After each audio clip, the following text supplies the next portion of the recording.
Bom, na última aula a gente falou sobre... A gente começou o capítulo de gravitação universal. Falamos um pouco sobre o conteúdo histórico, sobre a fundamentação histórica. Por exemplo, qual o conceito do pessoal da época, do que era o universo, como ele funcionava, que aspectos estavam envolvidos ali. Imagine você amanhecer o dia, olhar para o céu e você vê o sol nascer aqui da sua janela, e quando você vai fazer suas tarefas diárias e tudo, e você vê que o sol está passando por cima da sua casa, e você olhar atrás, o sol está se pondo do outro lado no final do dia. Bem, o que é lógico você imaginar, você se perguntar, você está, não, a Terra está estática, parada, e o sol está girando em torno dela. É fato isso. Dá pra você imaginar isso. Por que dá pra você imaginar isso? Porque é algo empírico, você tá vendo aquilo ali acontecer. E à noite é mais ou menos a mesma situação. Você olha pro céu, um céu noturno, com muitas estrelas, e você observa que as estrelas estão em determinadas épocas do ano em posições diferentes. Você diz, não, essas estrelas estão se movendo, alguns astros. Então daí foi nascendo alguns conteúdos, alguns autores foram pensando o seguinte, não, aí funciona da seguinte forma: a Terra está estática e tudo ao redor dela está se movendo, e as estrelas estão fixas.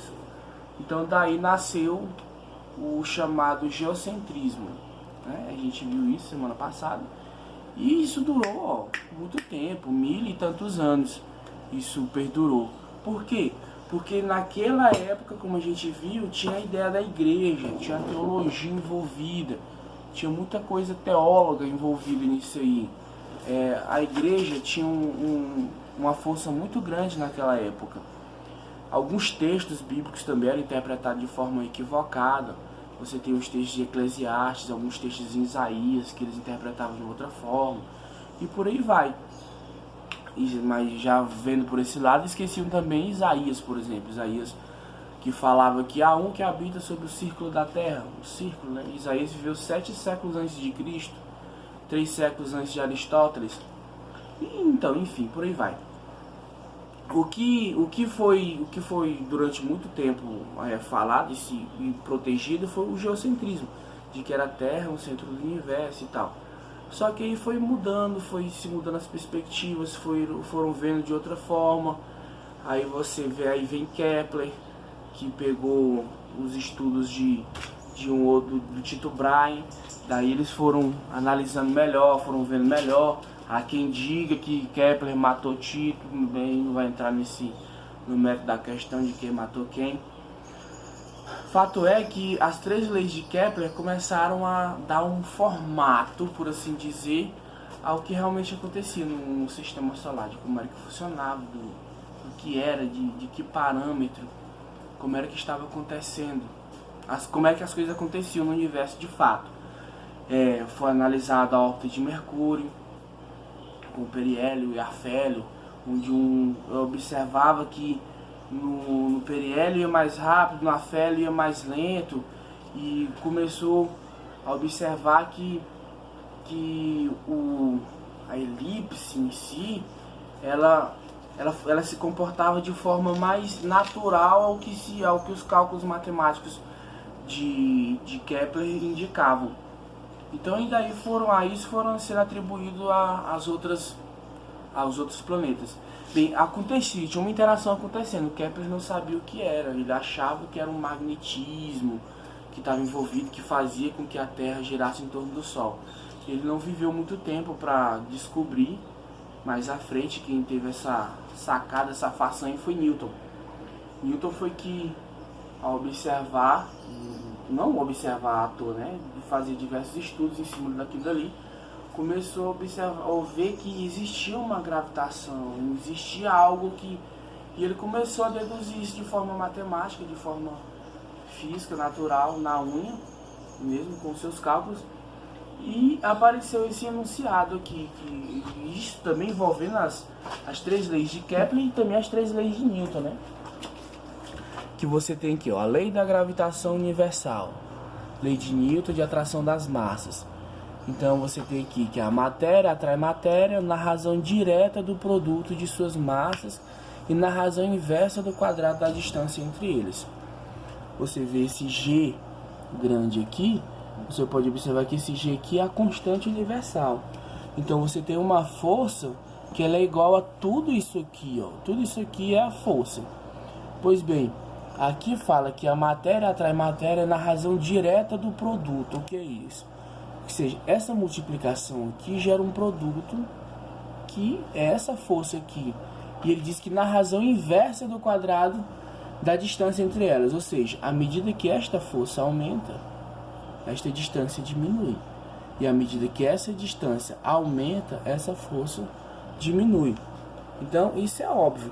Então, quanto mais próximo um corpo estiver do outro, maior a força gravitacional dele. Quanto mais longe eles estiverem, a gente consegue ver que isto, a força diminui, né? Então, vamos supor que esses meus dois dedos aqui, cada um dedo é um planeta. Então, quanto mais próximos eles estiverem um do outro, maior vai ser a força. Quanto mais distante eles estiverem um do outro, menor vai ser essa força. Então, daqui, constante da gravitação universal. No sistema internacional, ela se comporta desta forma aqui, ó. Newton vezes metro ao quadrado, dividido por quilograma ao quadrado. E o valor dela é 6,67 vezes 10 na menos 11. Vamos olhar aqui mais adiante.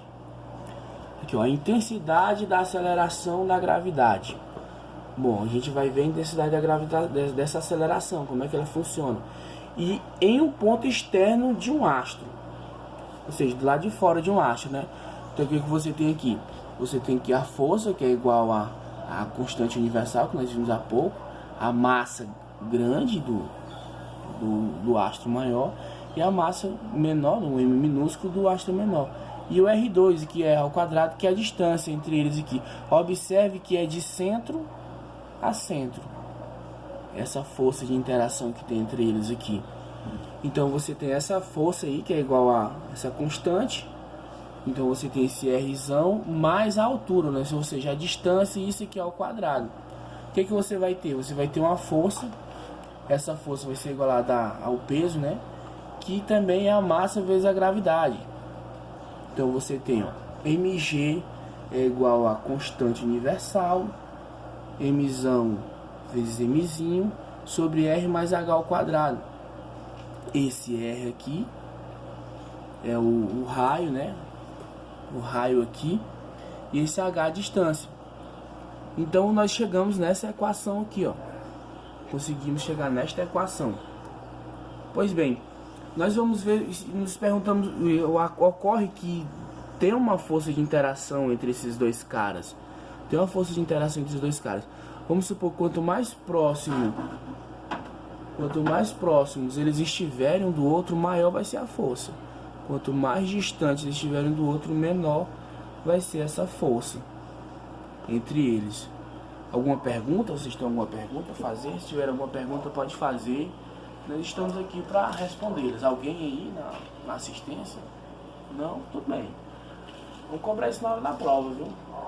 Cuidado. Então o que nós temos aqui? A aceleração da gravidade da Terra em função da distância ao centro do planeta.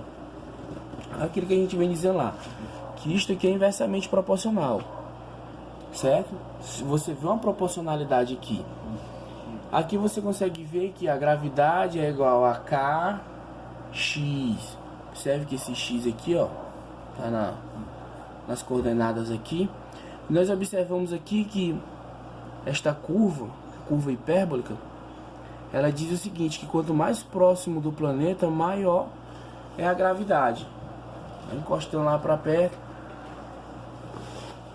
aliás, menor é a gravidade. Mas você pode se perguntar o seguinte, chega um ponto aqui, um determinado ponto aqui em que a gravidade aqui dentro é nula, é zero.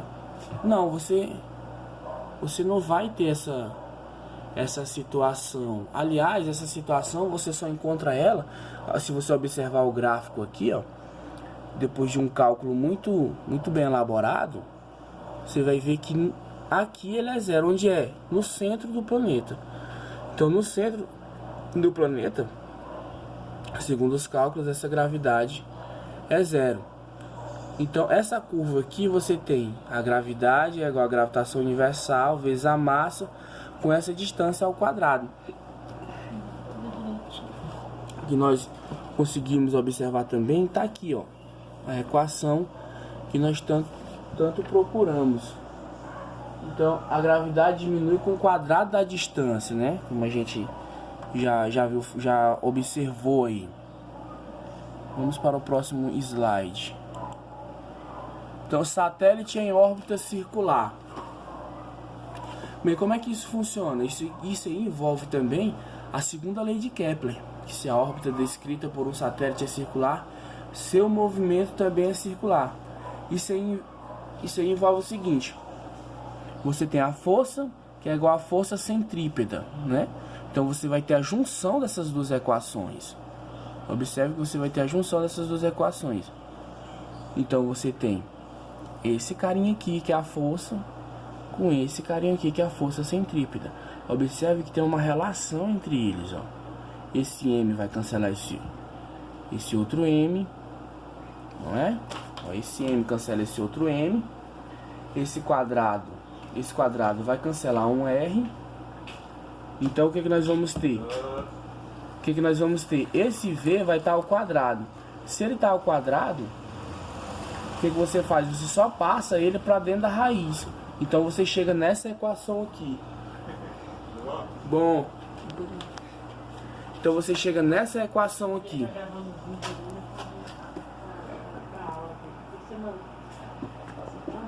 Então você chega nessa equação aí, como você consegue ver.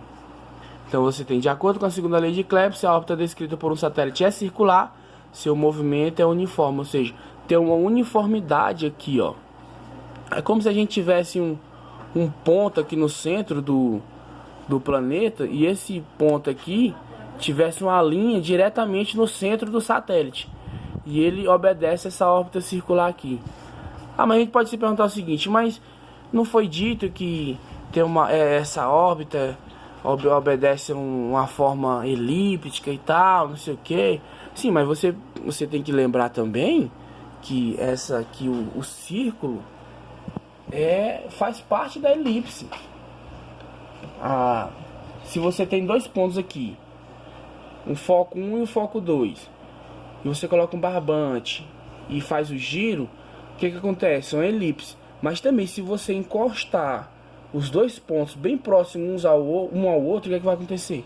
Vai ocorrer uma órbita circular. Não é que esses dois caras estejam totalmente juntos, mas ele está formando uma elipse, aliás, um círculo, segundo a lei de Kepler. Então o que a gente tem que observar também nesse ponto aqui?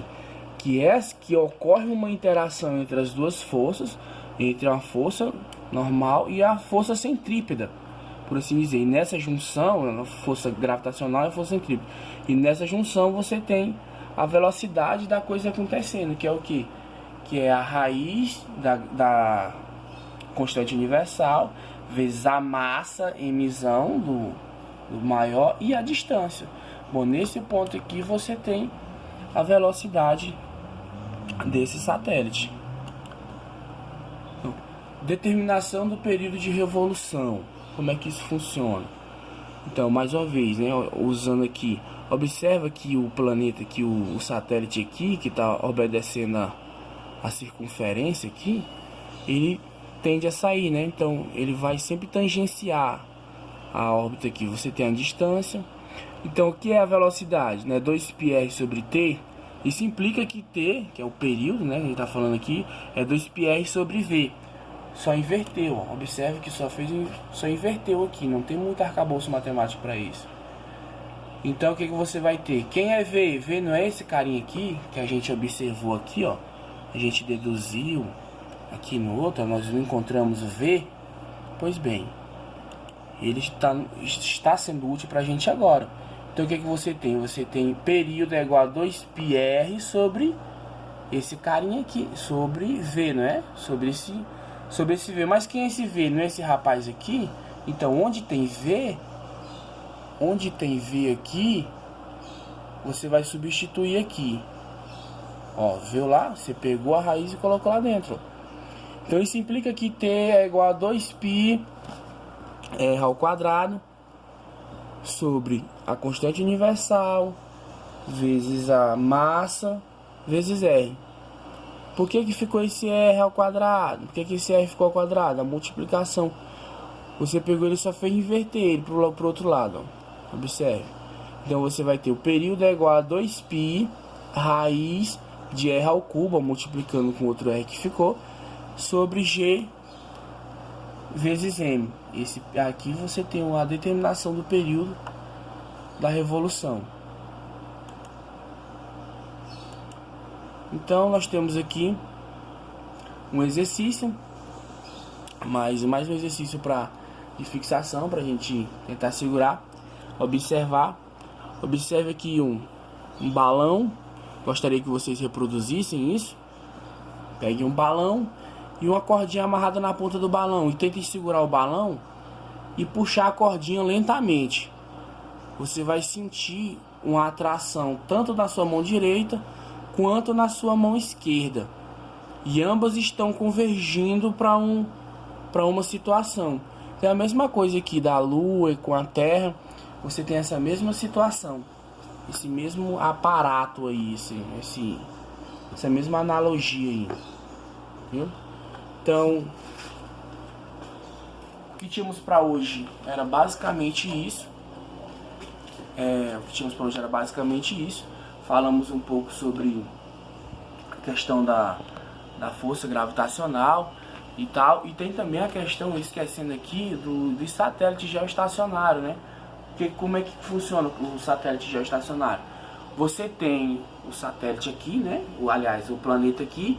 E você tem um dado satélite aqui que ele emite informações ali pro planeta e tal. Mas como é que o planeta vai girando e esse satélite, como é que funciona isso? Então, tem uma função, uma determinada função no satélite, que à medida que o planeta vai girando em torno do Sol, obviamente, esse satélite vai acompanhando a órbita para ele nunca ficar difuso, ou seja, fora do fuso do país em que ele está. É como se eu tivesse aqui, ó, um satélite aqui em cima da minha cabeça. E se eu fizer assim, ele está acompanhando. Se eu fizer assim, ele também está acompanhando. Então é chamado satélite geoestacionário. Certo, senhores e senhores? Muito obrigado pela paciência de vocês e até a próxima aula.